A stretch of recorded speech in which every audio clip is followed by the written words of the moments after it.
Trump has unleashed a trade war that will change America forever. Since becoming president for a second time, he has imposed tariffs on adversaries like China and even on allies in the European Union, the United Kingdom, Canada, and Japan, disrupting partnerships and markets around the globe. One reason the Trump administration imposed tariffs was that the United States was running a huge trade deficit every year. The country was buying far more products from China, Japan, the European Union, and others than it was selling to them, creating a trade imbalance. That is why, by implementing tariffs, the Trump administration aims to narrow that trade gap, encourage more production at home, and change how America trades with the rest of the world. At the same time, the United States did not always have a trade deficit. Before 1945, America wasn't the free trade champion it is often seen as today. Instead, the country used high tariffs to protect its industries. A famous example is the Smoot-Hawley Tariff Act of 1930, thanks to which President Hoover placed duties on over 20,000 imported products. The goal at that time was to protect American farmers and manufacturers during the Great Depression, but in the end, it backfired. Other countries responded with their own tariffs, global trade collapsed, the depression worsened, and international cooperation broke down. This American isolation in the 1930s also created room for rising powers like Germany and Imperial Japan to expand. Since the United States was focused on its domestic issues, that isolation helped set the stage for World War II. After the war, President Truman looked at Europe and saw that the same mistake was about to happen again as the Soviet Union was moving into Eastern Europe. Stalin's global influence was on the rise. Truman realized that if the United States isolated itself again, it would leave a power vacuum that could lead to another global crisis. To prevent that, he formed NATO to deter Soviet aggression, launched the Marshall Plan to rebuild Europe, and stationed U.S. soldiers overseas to maintain global stability. For Truman, it wasn't just about economics. It was a matter of survival in a new ideological fight with the Soviet Union. Because of these choices, the United States embraced international cooperation instead of isolation. Rather than relying solely on military force, it opened its markets to friendly nations and helped create a global economic system. Institutions like the IMF and World Bank offered loans and support, while new trade deals lowered trade barriers and opened America's consumer market to its allies. At the heart of this system was the American dollar, which became the world's reserve currency. Backed by America's economic strength and commitment to free trade, the dollar made it costly for countries to break away from the system without risking financial collapse. This economic network also reinforced American leadership and made the world safer by tying other nations' prosperity to American stability. Then, when the relations between the Soviet Union and Communist China deteriorated, the United States seized the chance to weaken its main enemy. Instead of treating China and the Soviet Union as one communist bloc, the U.S. played them against each other. In 1972, President Richard Nixon visited Beijing, officially opening diplomatic and economic ties with China and integrating China into the American-led system by offering trade incentives and access to its market. Over the next 2 decades, this strategy paid off. China began to open its economy and trade with the United States, while the Soviet Union struggled under political isolation and economic stagnation. Because of that, it collapsed in 1991, making America's open market model dominant across the globe. After the Cold War ended,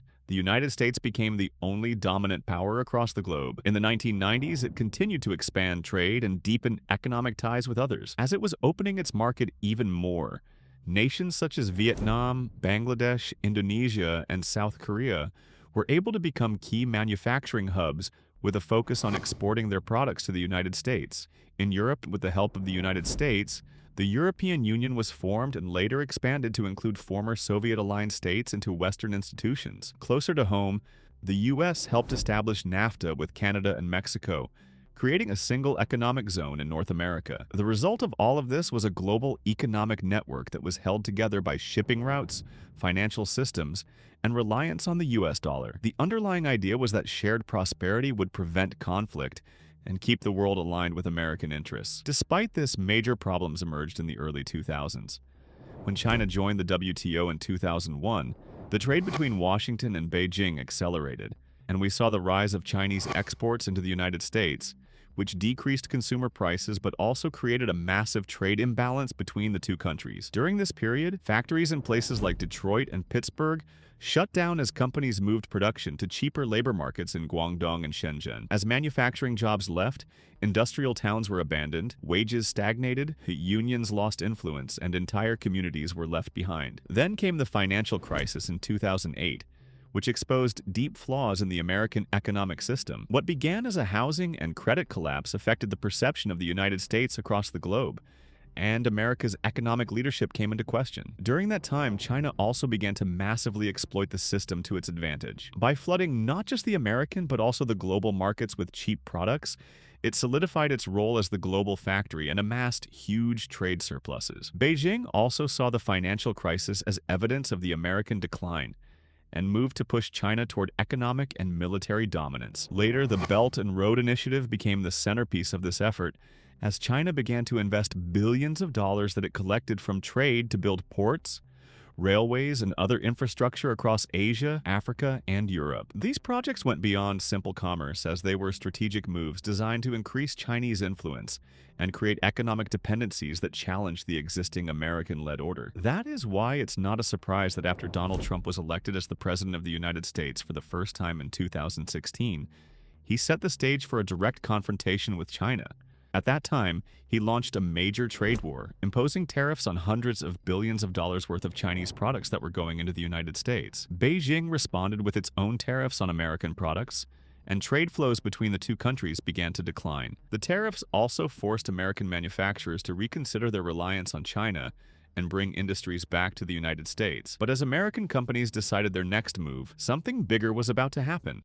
When the trade war with China began, the global economy was already underperforming. But then the pandemic hit, which disrupted supply chains everywhere and made things even worse for everyone. Factories closed, trade routes between China and the US froze, and cargo ships piled up outside major ports. This crisis revealed how fragile and interconnected global trade had become. The combination of tariffs and pandemic-related shutdowns showed that relying on complex international supply chains was no longer sustainable.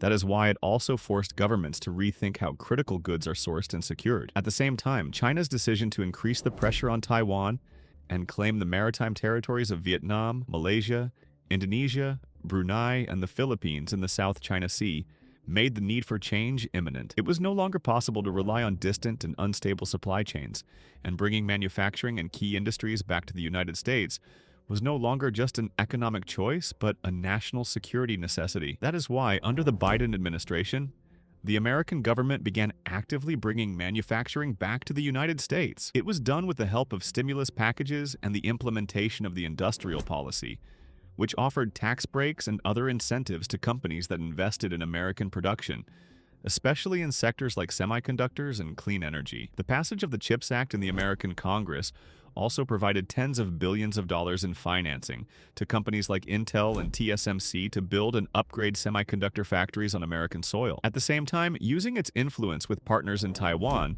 South Korea, Japan, and the Netherlands, the United States was able to strengthen export restrictions on advanced chips, which made it almost impossible for China to acquire them. Then the second Trump administration went further and launched a full-scale global trade war under which tariffs on Chinese products went as high as 245%, which made it almost impossible to trade with the United States. In retaliation, Beijing began restricting exports of critical minerals on which the United States relies. While both countries de-escalated the tensions in recent weeks, the tariffs still remain relatively high, and there is a risk of further escalation if trade talks fail. But the problem with Trump's tariffs is that they didn't target China alone, but they also hit America's closest allies. The U.S. imposed tariffs on Canada, Mexico, the United Kingdom, and the European Union. This alienated longtime partners and weakened the Western unity on which the United States had relied to maintain global influence. The end goal of the Trump administration is to use tariffs as leverage to create a new trading system that favors the United States and decreases America's massive trade deficit at the expense of its enemies and allies alike. One clear benefit of this is the accelerated return of industries back to the United States. In the last few months, there have been trillions of dollars worth of commitments made by governments and companies across the globe to build manufacturing capabilities in the United States. In the end, this could create more American jobs, strengthen domestic manufacturing, and reduce the reliance on foreign powers that have benefited from America's open trade policies in the past.